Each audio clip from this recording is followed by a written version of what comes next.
Hello my student, आप लोग कैसे हैं? उम्मीद करता हूं कि आप लोग बहुत ही बढ़िया होंगे। ठीक है, तो आज की इस वीडियो में हम लोग क्लास 12th के हिंदी के जो निबंध आते हैं 10 नंबर का, वो हम आज इस वीडियो में कंप्लीट करने वाले हैं। जो भी आपको इम्पोर्टेंट ऐसे होंगे, सारे के सारे इम्पोर्टेंट ऐसे को इस वीडियो में हम लोग कंप्लीट करेंगे। ठीक है, इस वीडियो में हम लोग 20 ऐसे को कंप्लीट करेंगे, इसलिए आप लोग इस वीडियो को शुरू से अंत तक देखिएगा। ठीक है, अब देखिए जो भी इम्पोर्टेंट रहेंगे बाकी हम वही बताएंगे, फालतू के आपको इस वीडियो में नहीं बताने वाले हैं। ठीक है, इसलिए आप लोग शुरू से अंत तक वीडियो पर बने रहिए। अगर आप लोग चैनल पर पहली बार आए तो पहले नंबर आप लोग चैनल को जरूर सब्सक्राइब करिए, और इस वीडियो को अगर आप लोगों को पसंद लगता है तो आप लोग वीडियो को लाइक जरूर कर सकते हैं। ओके, और इस वीडियो को आप कम से कम 100 लोगों के पास कम से कम जरूर शेयर करिए। ओके, चलिए तो हम लोग स्टार्ट करते हैं। क्वेश्चन नंबर फर्स्ट है। ठीक है, देखिएगा फर्स्ट ऐसे में क्या है। फर्स्ट ऐसे जो आपको कह रहा है, पहला नंबर है राष्ट्रीय एकता। ठीक है, फर्स्ट ऐसे है। अब देखिए इसमें से आपको जब भी लिखना रहेगा तो आप लोगों को पैराग्राफ चेंज कर कर लिखना है। ठीक है, देखिए राष्ट्रीय एकता क्या है, इसमें से आपको ऐसे लिखना है राष्ट्रीय एकता के बारे में। तो पहले लिखा हुआ कि भारतवर्ष की एकता उसकी विविधताओं में छिपी हुई है। इस कथन की प्रामाणिकता इस तथ्य को देखकर मानी जा सकती है कि भारत की एकता और विविधताएं दोनों यह स्पष्ट रूप से प्रकट होती है। भारत में जलवायु तथा क्षेत्रीय सुविधाओं के कारण लोगों के खान पान तथा वेशभूषा में भी अंतर देखने को मिलता है। विविधता एक महत्वपूर्ण पहलू देश में विभिन्न भाषाओं का होना है, जिससे हम अक्सर परस्पर अजनबी महसूस करते हैं। देखिए पैराग्राफ फिर चेंज कर दीजिएगा। विविधता का सबसे बड़ा लक्षण देश में अनेक भाषाओं का होना है, जिसके कारण हम परस्पर प्रदेश के समान हो जाते हैं। किसके समान हो जाते हैं? प्रदेश के समान। नेक्स्ट लाइन में देखिएगा क्या कह रहा है। नेक्स्ट लाइन में कह रहा है कि राष्ट्रीय एकता में पहले यह बाधा थी, किंतु पहाड़ों और नदियों को लांघना अत्यधिक कठिन था। परंतु अब प्राकृतिक बाधाएं विज्ञान की उन्नति के कारण समाप्त हो गई। हमारी एकता आज इतनी विशाल हो गई जितनी विशाल पहले कभी नहीं थी। हमारी एकता का दूसरा प्रमाण है कि उत्तर या दक्षिण चाहे जहाँ भी चले जाएं, हम एक ही संस्कृति के मंदिर, एक ही स्वभाव, दृष्टिकोण तथा धार्मिक विश्वासों के लोग दिखाई देंगे। भाषा की दीवार टूटते ही उत्तर तथा दक्षिण के लोगों में कोई भेदभाव नहीं दिखाई देगा। वास्तव में भाषा की दीवार होते हुए भी हम एक हैं। क्या है? एक है। चलिए नेक्स्ट लाइन देखिएगा क्या कह रहा है। इसी में कह रहा है कि भाषा, इसमें से कह रहा था वास्तव में भाषा की दीवार होते हुए भी हम लोग क्या है? एक है। हम एक ही धर्म के अनुयायी तथा समान संस्कृति के भागीदार हैं। हमने इकट्ठे ही आज़ादी की लड़ाई लड़ी तथा हमारी संसद और हमारा शासन विधान भी एक है। ठीक है, ये आपका राष्ट्रीय एकता पर इस प्रकार से निबंध आप लोग को लिखना था। ठीक है, जैसा कि आप लोग कंप्लीट कर लिए हैं, समझ भी गए होंगे। अब नेक्स्ट लाइन में देखिएगा क्या कर रहा है। नेक्स्ट जो आपका ऐसे है, देखिएगा निबंध जो आपका नेक्स्ट है शिक्षा है। किस पर है? तो शिक्षा पर आएगा लिखने के लिए। शिक्षा है दूसरा नंबर। कह रहा है कि शिक्षा का अर्थ है लड़के लड़कियों का एक ही शिक्षा संस्थान में साथ साथ पढ़ना। भारत में शिक्षा का विचार अभी नया है। महानगरों में तो गत कई दशकों से महाविद्यालय विश्वविद्यालय में शिक्षा का प्रचलन है, परंतु छोटे कस्बों और नगरों में अभी अलग अलग शिक्षण संस्थाएं हैं। दोनों के व्यक्तित्व का विकास एक दूसरे को गहराई से समझने से ही हो सकती है। ठीक है, कह रहा है दोनों के निकट आने से दोनों की आपसी समझ बढ़ जाती है। शिक्षा के स्वाभाविक विकास होता है। अलग अलग रहने के कारण लड़का और लड़की में जो मिथ्या आकर्षण होता है वह शिक्षा के माध्यम से दूर हो जाता है। ठीक है, नेक्स्ट लाइन में देखिएगा क्या कह रहा है। इसी में कह रहा है कि दोनों, देखिए कह रहा है दोनों एक दूसरे को जानते पहचानते हैं, इसलिए दोनों के मनों में विपरीत लिंग के प्रति ग्रंथि का जन्म नहीं होता, बल्कि उसके मन सुलझे हुए सरल तथा सहज हो जाते हैं। शिक्षा से नर और नारी दोनों की समानता का बोध होता है। दोनों में स्वस्थ स्पर्धा की भावना विकसित होती है। शिक्षा से लड़के लड़कियों का व्यवहार शिष्ट और साफ सुथरा हो जाता है। ठीक है, आजकल चलचित्र, दूरदर्शन, विज्ञापन आदि को सुनकर युवा मन इतना जिज्ञासु हो जाता है कि उनका उनका नर नारी विषयक प्रशिक्षण होना अनिवार्य है। सच शिक्षा उनके चरित्र में दृढ़ता लाने की अच्छी प्रयोगशाला सिद्ध हो जाती है। ठीक है, नेक्स्ट लाइन देखिएगा क्या कह रहा है। नेक्स्ट लाइन में इसी में कह रहा है, देखिएगा कह रहा है कि आवश्यकता है उचित दिशा दर्शन की। यह निश्चित है कि शिक्षा के निष्कलंक निकला हुआ व्यक्ति पृथक व्यवस्था से निकले छात्र से अधिक तेजस्वी और चरित्र संपन्न होगा। ये आपको दूसरा नंबर भी ऐसे कंप्लीट हो गया। अब देखिए तीसरा नंबर ऐसे किस पर आप लोगों को लिख के लेकर जाना। ठीक है, तीसरा नंबर है कि मेरा प्रिय विषय। ठीक है, मेरा प्रिय विषय, ये आपका तीसरा नंबर ऐसे। तीसरा नंबर निबंध है। इसमें देखिए क्या है, कह रहा है कि सभी विषयों में गणित मेरा पसंदीदा विषय है। मुझे हमेशा गणित सीखने में दिलचस्पी है क्योंकि मुझे इसमें सर्वश्रेष्ठ अंक मिलते हैं। मुझे गणित अवधारणाओं, बुनियादी गणित प्रक्रियाओं, सूत्रों, संख्या, गणनाओं और ज्यामितीय आंकड़ों के बारे में सब कुछ सीखना अच्छा लगता है। हमारे स्कूल में उमाकांत सर गणित के शिक्षक हैं। वे बहुत ही मनोरंजक तरीके से गणित पढ़ाते हैं। उनकी वजह से मैं पिछले कुछ परीक्षाओं में अच्छे अंक प्राप्त किए। गणित को हल करने से मेरा आत्मविश्वास बहुत बढ़ा है। ठीक है, और देखिएगा इसी में क्या कर रहा है, कह रहा है जिस प्रकार गणित में उदाहरण को सूत्र द्वारा हल किया जाता है, उसी प्रकार अपने दैनिक जीवन में समस्याओं को तर्क को जानकर और नैतिक नियमों का प्रयोग करके हल कर सकते हैं। गणित ने मुझ में समस्या समाधान कौशल विकास किया। हम अपने दैनिक जीवन में अपने आसपास कई गणितीय लेन देन देखते हैं। गणित हमारे लिए उपयोगी है ताकि हम इस तरह के लेन देन में ठगे ना जाएं।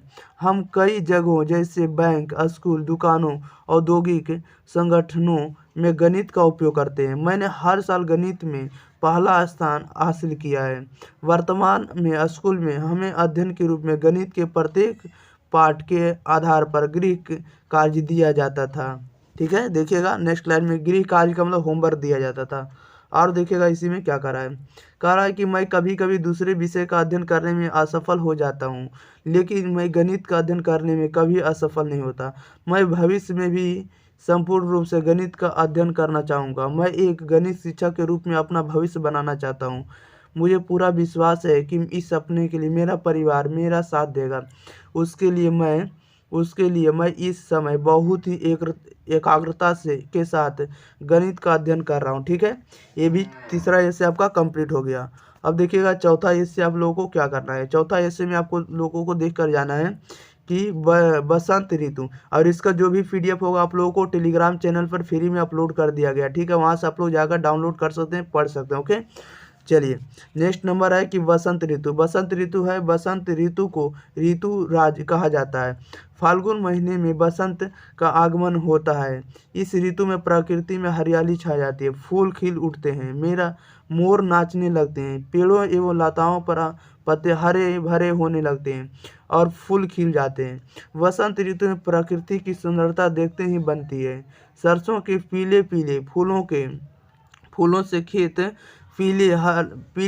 से खेत पीले नजर आने लगते हैं।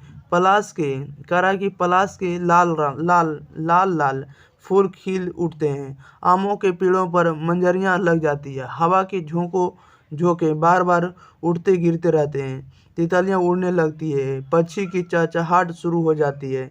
और इसी में देखिएगा क्या है, नेक्स्ट लाइन में देखिएगा क्या कर रहा है कि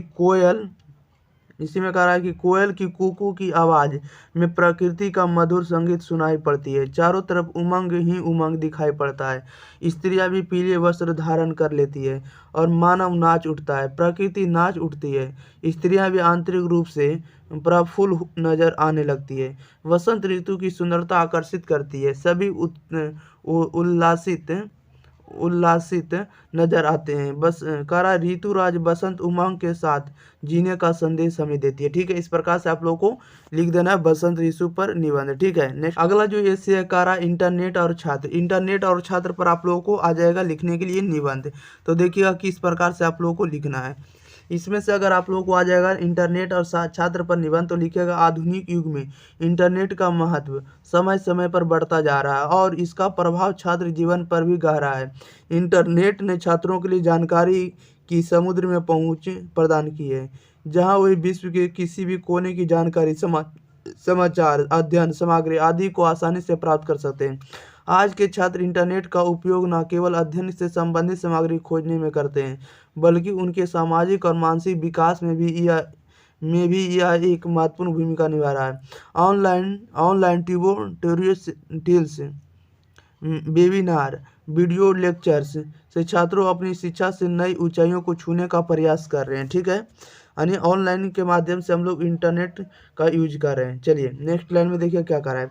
इसी में कह रहा है कि हालांकि इसके साथ ही इंटरनेट के कुछ नकारात्मक पहलुओं का सामना भी करना पड़ रहा है। ठीक है, अधिक ऑनलाइन समय और सोशल मीडिया के अधिक उपयोग वजह से मानसिक तनाव और अवसाद जैसी समस्याएं उत्पन्न हो रही। इसलिए छात्रों को इंटरनेट का संवेदनशील और संतुलित उपयोग करना चाहिए, ताकि वो इसके फ़ायदे उठा सकते हैं और नकारात्मक प्रभाव से बच सके। ओके, इस तरह से आपको निबंध लिख देना है इंटरनेट और किस पर, छात्र पर।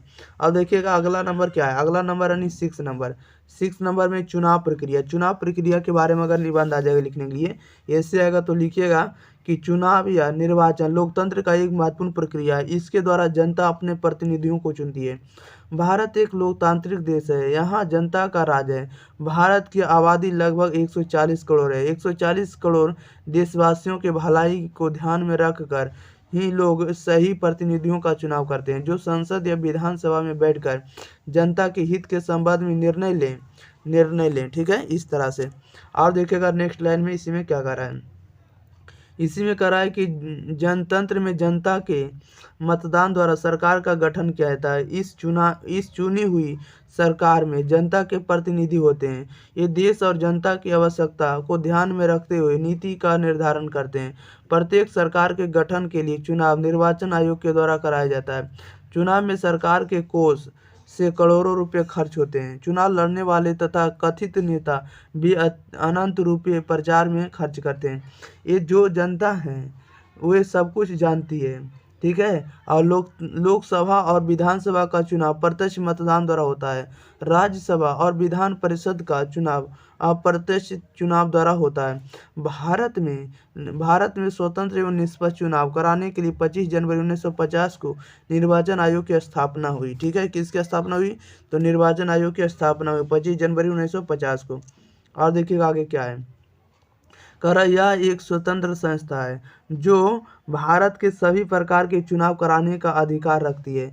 भारतीय संविधान के भाग 15 में अनुच्छेद 324 से अनुच्छेद 329 तक निर्वाचन की व्याख्या की गई है। ठीक है, निष्कर्षता यानी निष्कर्षण जो निकला कि निष्कर्षण चुनाव निष्पक्ष तरीके से प्रत्यक्ष और अप्रत्यक्ष मतदान द्वारा संपन्न होते हैं। प्रजातंत्र में निष्पक्ष चुनाव आवश्यक प्रतीत होते हैं। जनता का शिक्षित होना भी आवश्यक प्रतीत होता है। ईमानदार राजनेताओं का चुनाव करना जनता का नैतिक कर्तव्य है। ठीक है, इस प्रकार से आपको लिख देना है चुनाव पर निबंध। अब देखिए अगला क्या है। अगला नंबर में है आपके पास लोकपाल बिल। क्या है, लोकपाल बिल। लोकपाल बिल पर आप लोगों को निबंध लिखना है। तो लिखिएगा भारत विश्व के सबसे बड़े प्रजातांत्रिक देशों में एक है, जहां प्रजातंत्र के तत्वों का पालन अत्यंत महत्वपूर्ण है। इस प्रजातंत्र में पारदर्शिता और भ्रष्टाचार मुक्त शासन की अस्थायी अपेक्षा होती है। लोकपाल विधेयक भारत में भ्रष्टाचार के खिलाफ एक मजबूत कदम के रूप में पेश किया गया था। इसका मुख्य उद्देश्य भ्रष्टाचार को निरर्थक बनाना। स्वीडन में स्थापित की गई निरीक्षण प्रणाली को लोकपाल प्रणाली का उद्भव 18वीं सदी में हुआ और वर्तमान में यह 120 से अधिक देशों में स्वीकृत है। भारतीय संस्कृति और मौलिक अधिकारों की रक्षा के लिए यहाँ भी एक प्रभावशाली, पारदर्शी और सशक्त लोकपाल संस्था की समय समय पर जरूरत पड़ती है। ठीक है, नेक्स्ट लाइन में देखिए क्या कर रहा है। कह रहा इसी में इस संस्था को प्रभावी बनाने के लिए उसके अधिकारों और जिम्मेदारियों को अस्थायी रूप से स्थापित करना, साथ ही सामाजिक जागरूकता बढ़ाना भी महत्वपूर्ण है। ठीक है, इस प्रकार से आपको लिख देना है लोकपाल बिल पर निबंध। अब देखिए अगला नंबर 8 नंबर में कृषि क्रांति क्या है, तो कृषि क्रांति पर निबंध लिखना रहेगा। तो लिखिएगा कि क्रांति परिस्थितियों में आमूलचूल परिवर्तन ला देती है। कृषि क्रांति कृषि के क्षेत्र में ऐसा परिवर्तन ला देती है जिससे पैदावार दुगनी चौगुनी आठगुनी हो उठती है। लोगों का अन्न जो है संकट दूर हो जाता है और अन्नमय कोष भरने में प्राणमय कोष। और देखिएगा नेक्स्ट लाइन में क्या करा है, इसी में देखिए क्या कह रहा है कि जीवंत हो उठता है। यह आखिर कैसे संभव है? विज्ञान के उपयोग से कृषि क्रांति संभव हो पाती है, दूसरा कोई शॉर्टकट रास्ता नहीं है। भारत में भी कृषि क्रांति आई, ट्रैक्टर एवं टिलर का प्रयोग हुआ, वैज्ञानिक सिंचाई की व्यवस्था की गई, रासायनिक खादों का इस्तेमाल हुआ और उन्नत बीजों के इस्तेमाल से भारत में कृषि क्रांति आई। भारत में इसे हरित क्रांति भी कहा गया। श्वेत क्रांति ने भी भारत को दूध का निर्यातक देश बनाया। भारत आज अनाजों और खाद्य पदार्थों की दृष्टि से आत्मनिर्भर बन गया है। लाल बहादुर शास्त्री ने कहा जय जवान जय किसान का नारा लगाया और इसे जमीन पर घटित कर दिखाया। अटल बिहारी वाजपेयी ने जय जवान जय किसान जय विज्ञान का नारा दिया और इसे घटित कर कृषि क्रांति सफल कर दी। ठीक है, नेक्स्ट लाइन में क्या कह रहा है देखिएगा, इसी में कह रहा है कि अब दालों, तिलहन, ईख और हरे चारे का उत्पादन भी बढ़ गया है, हमें इनका आयात नहीं करना पड़ता। किसानों ने कृषि क्रांति लाने में महत्वपूर्ण भूमिका निभाई। वैज्ञानिक अनुसंधानों, वैज्ञानिक कृषि यंत्रों एवं रासायनिक खादों ने कृषि क्रांति को सहज बना दिया। बीज भी उन्नत किस्म के आ रहे हैं। अब मछली क्रांति भी होने वाली है, दुग्ध क्रांति भी हो रही है। कृषि क्रांति से कुछ हानि भी हुई है। खेत खाद के बिना काम नहीं करते। निष्कर्षतः हम कह सकते हैं कि कृषि क्रांति ने भारत को आत्मनिर्भर एवं निर्यातक देश कृषि क्षेत्र में बनाया है। इस गति को हमें बरकरार रखना है, तभी भारत विकसित राष्ट्र कहलाएगा। अभी हमें 60% अन्न उत्पादन और बढ़ाना है, जिससे आने वाली पीढ़ियों को कभी संकट का सामना ना करना पड़े। ओके, इस तरह से लिखना है कृषि पर निबंध। अब देखिएगा नेक्स्ट में क्या है, 9 नंबर में है कि कंप्यूटर और इंटरनेट। कंप्यूटर और इंटरनेट में देखिए आप लोगों को निबंध आएगा लिखने के लिए, तो कैसे लिखिएगा कि आज का युग विज्ञान का युग है। एक से एक नए आविष्कार मानव जीवन से को प्रभावित कर रहे हैं। उन्हीं में से कंप्यूटर और इंटरनेट है। कंप्यूटर को इंटरनेट से अलग नहीं देखा जा सकता, एक दूसरे के बिना दोनों अधूरा है। आज बैंकों, सरकारों एवं जन प्रतिष्ठानों एवं सभी प्रकार के बड़े कार्यालयों में कंप्यूटर का उपयोग हो रहा है। कार्यालय में सूचना की उपलब्धता एवं कार्य दोनों तेजी से एवं वैज्ञानिक ढंग से हो रहे हैं।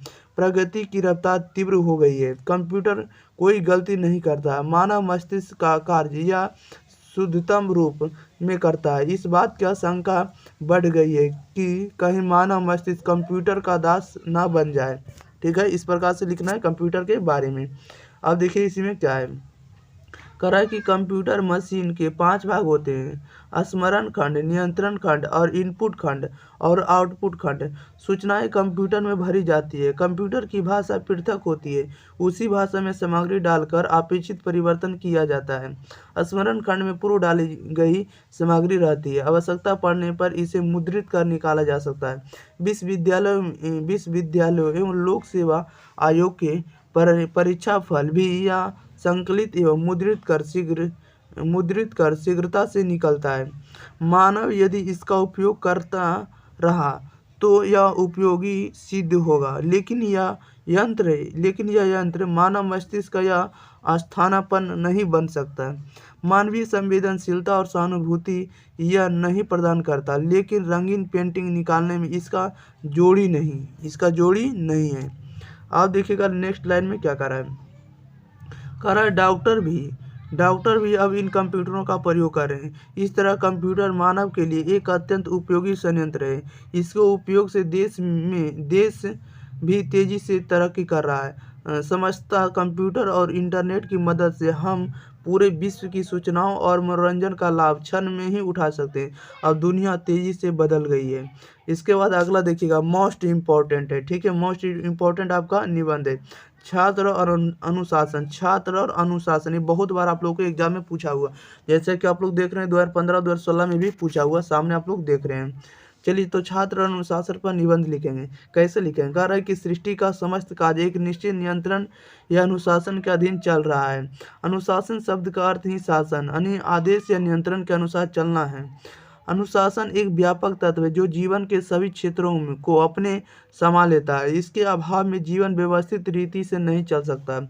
यद्यपि जीवन में पग पग पर अनुशासन का बड़ा भारी महत्व है, तथापि विद्यार्थी जीवन में इसकी सबसे अधिक आवश्यकता होती है। विद्यार्थी को अपने भावी जीवन के निर्माण की तैयारी करनी होती है, जो बड़ी कठोर साधना है। इसके लिए विद्यार्थी का अनुशासित जीवन व्यतीत करना अनिवार्य है। अनुशासन में रहने वाला बालक ही देश का भव्य नागरिक बन सकता है। ओके, नेक्स्ट लाइन में देखिएगा क्या कर रहा है। इसी में कह रहा है कि आज छात्रों की अनुशासनहीनता देश के लिए एक ज्वलंत समस्या है। विद्यालय, महाविद्यालय, विश्वविद्यालय में उद्दंडता दिखाना, शिक्षकों का अपमान करना और परीक्षा में नकल करना और कराना, बसों रेलों में बिना टिकट यात्रा करना अनुशासनहीनता के उदाहरण हैं। अतः विद्यार्थियों के चरित्र निर्माण के लिए नैतिक शिक्षा पर विशेष बल दिया जाना चाहिए। यदि आज के छात्र जो हमारे देश के भावी कर्णधार हैं अपने को अनुशासित रखने में सफल हो सके तो इसका उनका अपना भी कल्याण होगा और वे समाज व राष्ट्र का भी कल्याण कर सकेंगे। अनुशासन की नींव पर ही सफलता प्राप्त की जा सकती है। अनुशासन होकर ही जीवन पर सुख, शांति और ऐश्वर्य की प्राप्ति की जा सकती है। ओके, अनुशासन और छात्र पर आपको निबंध इस तरह से लिखना होगा। नेक्स्ट में देखिए क्या है। नेक्स्ट में आपको है कि आरक्षण और सामाजिक न्याय। आरक्षण और सामाजिक न्याय ये भी आपको मोस्ट इंपॉर्टेंट है, पूछा हुआ क्वेश्चन है 2017 में। कह रहा है कि आरक्षण एक सामाजिक उपाय है जिसका मुख्य उद्देश्य समाज में उन वर्गों को समर्थन प्रदान करना जो पिछले कई वर्षों में पिछड़े हैं। भारतीय संविधान ने इसे स्वीकार किया ताकि समाज में समानता और न्याय की भावना को प्रोत्साहित किया जा सके। आरक्षण से आशा है कि उन समुदायों को समाज में उनकी योग्यता और क्षमताओं के अनुसार समर्थन और मानवीकरण मिल सके जो पिछले कई वर्षों में पिछड़े हैं। आरक्षण पर विचारधारा के अनुसार विभिन्न दृष्टिकोण हैं। कुछ लोग इसे समाज में समानता की ओर बढ़ते कदम के रूप में देखते हैं, जबकि दूसरों का मानना है कि इसे पुनः मूल्यांकन किया जाना चाहिए। ओके, इस तरह से आपको लिखना निबंध। अब देखिएगा नेक्स्ट लाइन में क्या है। कह रहा है कि आरक्षण की व्यवस्था का समाज में क्या प्रभाव है, यह समझना महत्वपूर्ण है। इस पर विचार करते समय हमें यह समझना चाहिए कि इसका उद्देश्य समाज में समानता और न्याय सुनिश्चित करना है। आरक्षण में सामाजिक न्याय के मुद्दे पर चर्चा करते समय यह जरूरी है कि हम उदार दृष्टिकोण से उसे देखें और समाज में समानता और न्याय के मूल्यों को समझें। ओके, इस तरह से आपको निबंध लिखना होगा। अब देखिएगा नेक्स्ट नंबर में बहुत ही आप लोगों को इम्पोर्टेंट क्वेश्चन है। कह रहा है बिहार में शराबबंदी कानून। ठीक है, बिहार में शराबबंदी पर जो आपको नियम आया था उस पर आपको निबंध लिखना है। बिहार में शराबबंदी, तो आपको लिखना है बिहार में शराबबंदी एक महत्वपूर्ण मुद्दा है। इसका मुख्य उद्देश्य समाज में शराब संबंधी समस्याओं जैसे पारिवारिक हिंसा, सामाजिक दुष्प्रभाव और अन्य संबंधी चुनौतियों को कम करना है। इसी परिप्रेक्ष्य में 1 अप्रैल 2016 में बिहार सरकार द्वारा शराबबंदी कानून सख्ती से लागू किया गया। सरकार के इस निर्णय से प्रदेश की महिलाएं, वृद्ध, बच्चे, सुशिक्षित एवं सभी लोगों को नशाखोरी से बड़ी राहत हुई। कतई इससे लोगों के जीवन की गुणवत्ता में सुधार हुआ और कई पारिवारिक तंत्र में स्थिरता आ गई। फिर भी इस परिस्थिति में कुछ चुनौतियां भी हैं। अवैध शराब का व्यापार बढ़ गया जिससे कि समाज में अन्य समस्याएं उत्पन्न हो रही। इसके अलावा राज्य सरकार को राजस्व की भी हानि हो रही है। ओके, आप देखिएगा नेक्स्ट लाइन में क्या करा है इसी में आप लोगों को कह रहा है, इसी में देखिएगा कह रहा है कि शराबबंदी का मुख्य उद्देश्य समाज में सामाजिक संरचना को सुधारना और इससे समाज में नैतिकता को क्या करना है, तो नैतिकता को समझदारी की बढ़ोतरी हुई है। ठीक है, अगर इसे सही तरीके से लागू किया जाए तो यह एक बेहतर भविष्य की ओर मार्गदर्शन कर सकता है। शराबबंदी से सरकार राजस्व का घाटा तो हुआ है, लेकिन इससे पारिवारिक अपव्यय रुका है। गरीब लोग जिस पैसे को शराब में उड़ा जाते थे, उससे उन्हें अब अपने बच्चे के वस्त्र, आहार एवं शिक्षा पर खर्च करेंगे।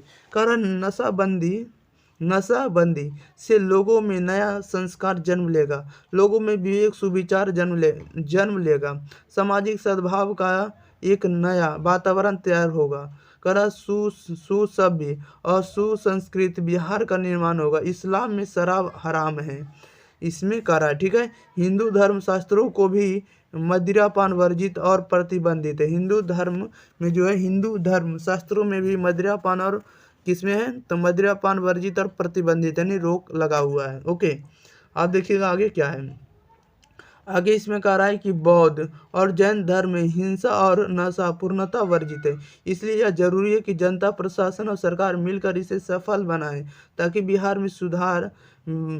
बिहार में समाज में सुधार हो सके। ओके, बिहार में जो है समाज में क्या हो सके, सुधार हो सके।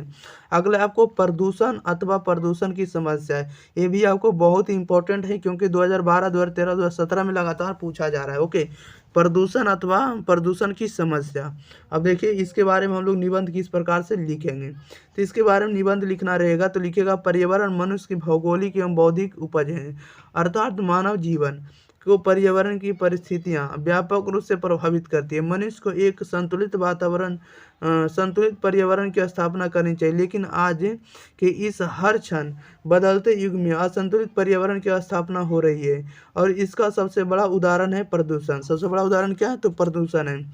अब देखिएगा नेक्स्ट में क्या है, नेक्स्ट में इसी में कह रहा है, देखिएगा इसमें कह रहा है कि प्रदूषण वास्तव में जलवायु या भूमि के भौतिक, रासायनिक और जैविक गुणों में कोई भी अवांछनीय परिवर्तन है जिसे मनुष्य, अन्य जीवों, औद्योगिक प्रक्रियाओं, सांस्कृतिक तत्वों तथा प्राकृतिक संसाधनों को हानि पहुंचती है। प्रदूषण का सबसे बड़ा कारण है विश्व की बढ़ती जनसंख्या। विश्व की बढ़ती जनसंख्या के कारण ही आज पेड़ काटे जा रहे हैं, जो प्रदूषण का सबसे मुख्य कारण है। वृक्षों का वातावरण को संतुलित बनाए रखने में बहुत बड़ा योगदान है। प्रदूषण कई तरह के हो सकते हैं, जैसे वायु प्रदूषण, जल प्रदूषण, ध्वनि प्रदूषण आदि। कारण आगे इसी में देखिएगा, इसके आगे देखिएगा क्या कर रहा है, इसी में कह रहा है महानगरों में जो है अनेक प्रकार के वाहन, लाउड स्पीकर, बाजे एवं औद्योगिक संस्थानों की मशीनें के शोर ने ध्वनि प्रदूषण को जन्म दिया है। ध्वनि प्रदूषण से न केवल मनुष्य श्रवण शक्ति का ह्रास होता है वरना जो उसके मस्तिष्क पर भी इसके घातक प्रभाव पड़ता है। परमाणु शक्ति उत्पादन व नाभिकीय विखंडन ने वायु, जल व ध्वनि तीनों प्रदूषणों को काफी बृहत दे दिया है। बृहत क्या कर दिया, फैला दिया, यानी इसको बढ़ा दिया है। ओके, प्रदूषण को। अब देखिएगा नेक्स्ट में क्या है, अगला है गणतंत्र दिवस। ठीक है, तो गणतंत्र दिवस में लिखना रहेगा तो आप लिखिएगा प्रत्येक वर्ष 26 जनवरी को मनाए जाने वाला गणतंत्र दिवस भारत का एक महान राष्ट्रीय पर्व है। इसे पूरे भारतवासी पूरे उत्साह, जोश और सम्मान के साथ मनाते हैं। यह किसी विशेष धर्म, जाति या समुदाय से न जुड़कर राष्ट्रीयता से जुड़ा है। इसलिए देश का प्रत्येक भारतवासी गणतंत्र दिवस को राष्ट्रीय पर्व के रूप में मनाता है। यह वह दिन है जब भारत में गणतंत्र और संविधान की स्थापना हुई थी। गणतंत्र दिवस के अवसर पर स्वतंत्रता संग्राम की स्मृति ताजी हो जाती है।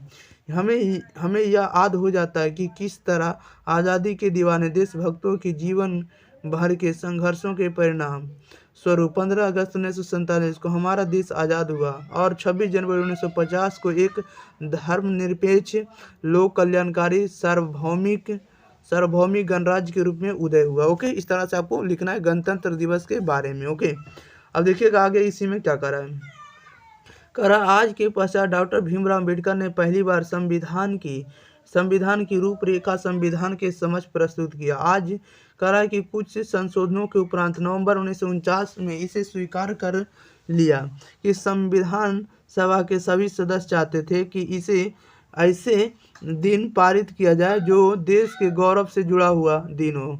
तब सबकी सहमति से निर्णय लिया गया कि पूर्ण स्वराज दिवस 26 जनवरी के दिन भारत का संविधान लागू किया जाए। इसलिए हमारी संसद ने 26 जनवरी 1950 को पारित किया। इसके साथ ही भारत के लोकतांत्रिक गणराज्य बना। तभी से 26 जनवरी को पूरे हर्षोल्लास के साथ भारतवासियों द्वारा गणतंत्र दिवस के रूप में मनाया जाने लगा। करा इसी में आगे देखिए, करा हमारे संविधान ने देश के प्रत्येक नागरिक को समान रूप से राजनीतिक, सामाजिक और आर्थिक अधिकार दिए हैं। ठीक है, हमारा संविधान जो है आर्थिक रूप से, सामाजिक और राजनीतिक रूप से हमें क्या दिए हैं, तो नागरिक रूप से समान रूप से क्या दिए, अधिकार दिए। ओके, हमारा संविधान कॉन्स्टिट्यूशन। आगे देखिएगा क्या कह रहा है, इसी में आगे कह रहा है कि गणतंत्र दिवस का पर्व हमारे अंदर आत्मगौरव भरने तथा पूर्ण स्वतंत्रता की अनुभूति कराता है। कह रहा है कि गणतंत्र दिवस के अवसर पर दिल्ली के लाल किला पर झंडारोहण किया जाता है। राष्ट्रगान के बाद राजपथ पर भारतीय सेना द्वारा भव्य परेड का आयोजन होता है। भारत में आज़ादी के बाद विविधता में एकता के अस्तित्व को दिखाने के लिए राष्ट्रीय और प्रांतीय स्तर पर झांकियों का प्रदर्शन किया जाता है। इसके माध्यम से देश अपनी संस्कृति, परंपरा और प्रगति को प्रदर्शित करते हैं। गणतंत्र दिवस प्रत्येक भारतवासी के लिए महत्वपूर्ण राष्ट्रीय पर्व है। यह पर्व कश्मीर से लेकर कन्याकुमारी तक गांव-गांव में, शहर-शहर में, घर-घर में उत्साह के साथ मनाया जाता है। ओके, गणतंत्र दिवस। आज देखिएगा इसी में क्या है, इसी में आगे कह रहा है कि देश के सारे स्कूलों, कॉलेजों, राष्ट्रीय संस्थानों से लेकर गाँव के चौपालों तक दिन भर उत्साह चलता रहता है। वंदे मातरम की सुमधुर ध्वनि सर्वत्र गूंजती रहती है। वास्तव में यह शुभ दिन भारत के लिए गौरवमय दिन है। कौन सा दिन गौरवमय दिन है? गणतंत्र दिवस। ओके, आगे देखिएगा कह रहा है क्या, महंगाई पर देखिएगा लिखना रहेगा आप लोग को निबंध। तो महंगाई पर देखिएगा आप लोग कैसे लिखेगा, तो महंगाई पर आप लोग को लिखना है, महंगाई पर कि पिछले 2 दशकों से महंगाई निरंतर बढ़ती जा रही है। विभिन्न वस्तुओं के मूल्य में अप्रत्याशित वृद्धि को देखकर आश्चर्य होता है।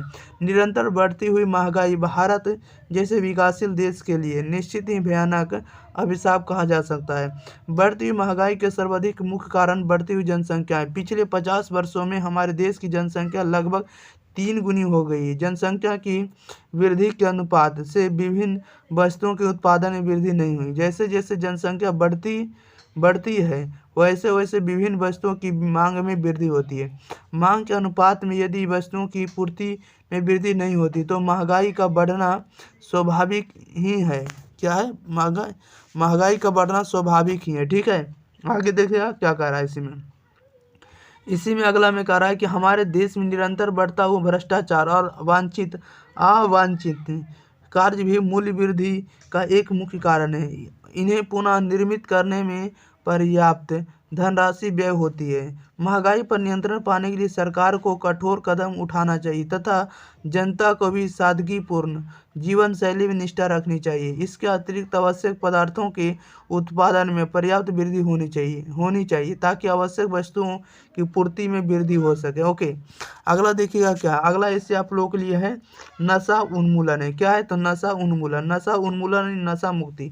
कई लोगों का मानना है कि नशा तनाव को कम करता है और अस्थायी आनंद प्रदान करता है। धीरे धीरे यह आदत बन जाती है और उनके मानसिक, शारीरिक और भावनात्मक स्वास्थ्य पर प्रभाव डालती है। बुरी संगति भी अक्सर इसे बढ़ावा देती है जो मनुष्य के मानस, स्वास्थ्य और संवेदना को मार देती है। इसे नशा से मुक्ति आवश्यक है। इस नशा से मुक्ति आवश्यक है, मुक्ति पाना क्या आवश्यक है। और देखिएगा इसी में क्या है, नशा मुक्ति से परिवार, समाज और देश में शांति का संचार संभव हो सकेगा।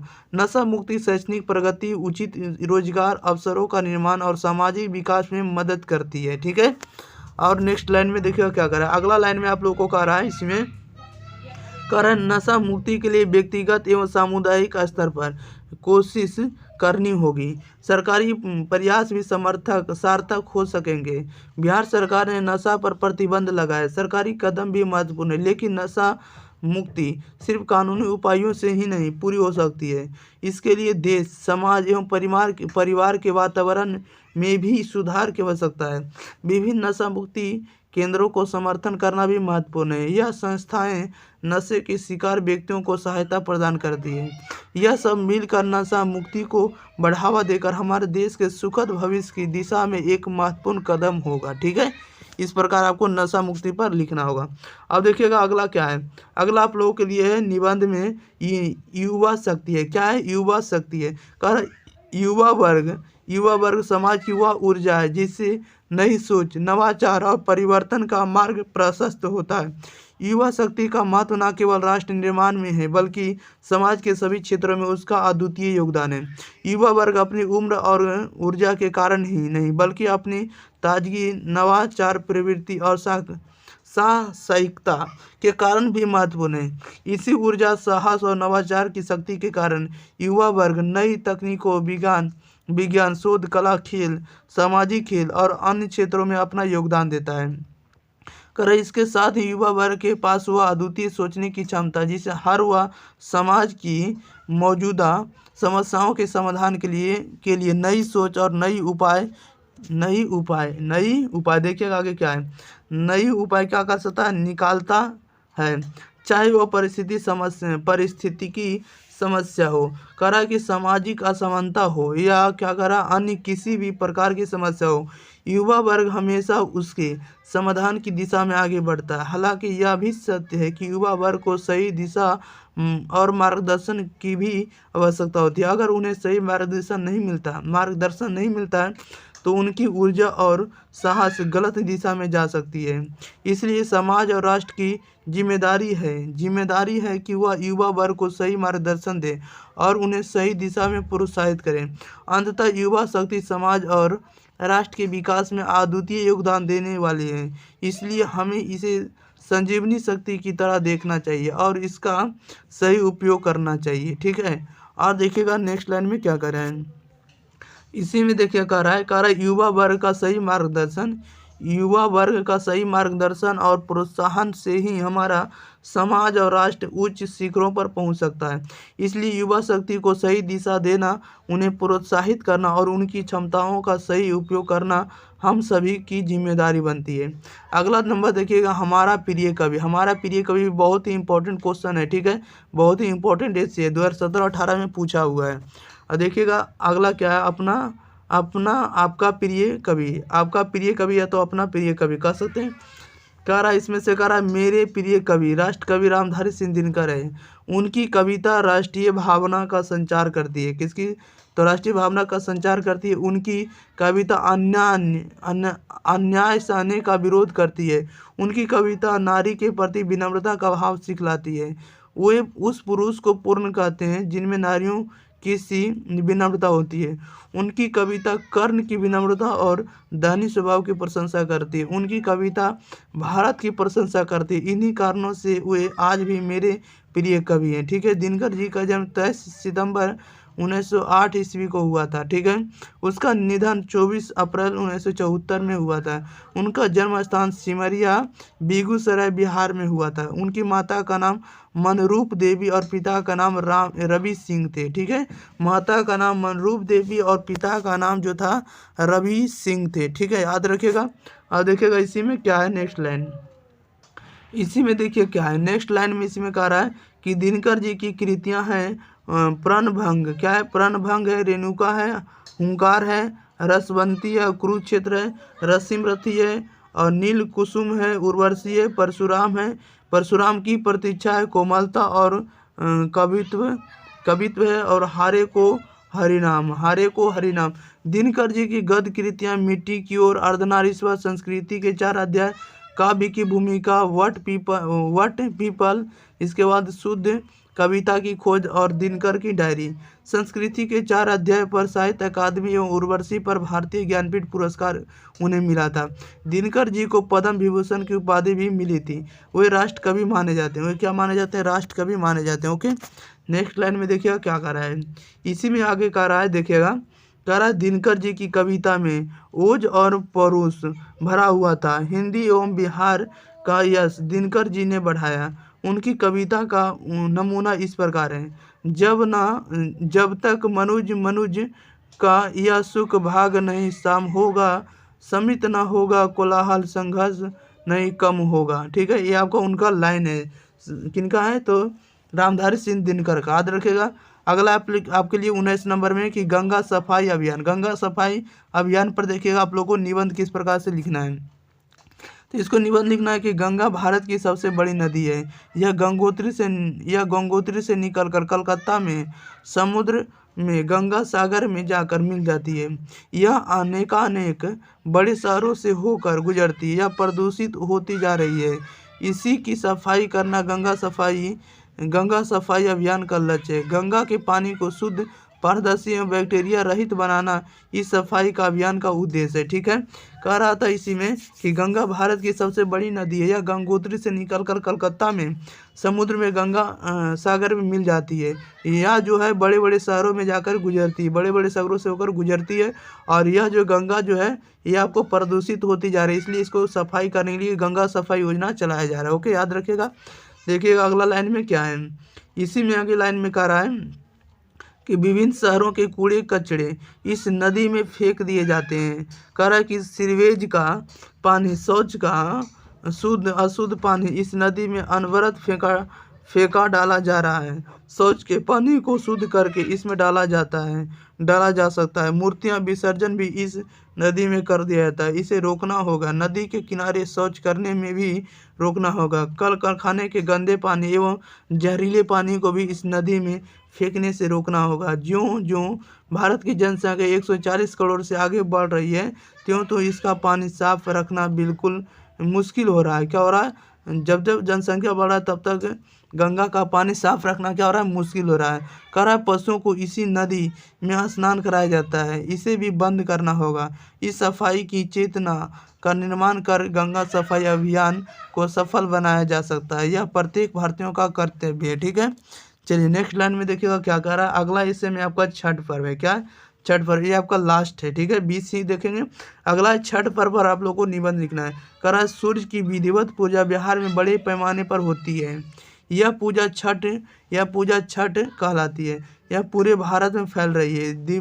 दीपावली के छठे दिन षष्ठी व्रत के नाम से लोकप्रिय यह पर्व काफ़ी कड़े व्रत और नियमों के साथ की जाती है। नियम में प्रवेश चौथे दिन, पाँचवें दिन लोहंडा, छठे दिन शाम के वक्त डूबते सूर्य को पहला अर्घ जिसको कह सकते हैं। सातवें दिन सुबह को उगते सूर्य को दूसरा और अंतिम अर्घ के साथ यह त्यौहार संपन्न होता है। अंधकार से प्रकाश की ओर ले जाने के लिए सूर्य को नमस्कार करने का यह अनूठा पर्व आर्य और वैदिक संस्कृति के अक्षुण्ण बनाए हुए हैं। ठीक है, आगे देखिएगा क्या कर रहा है नेक्स्ट लाइन में।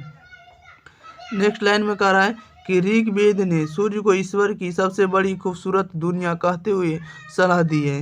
इस दैविक सूर्य की संप्रभुता का हम आदर करेंगे। ठीक है, यह आदर करें। भारत में कई सूर्य मंदिर है, जिनमें कोणार्क का सूर्य मंदिर मशहूर है।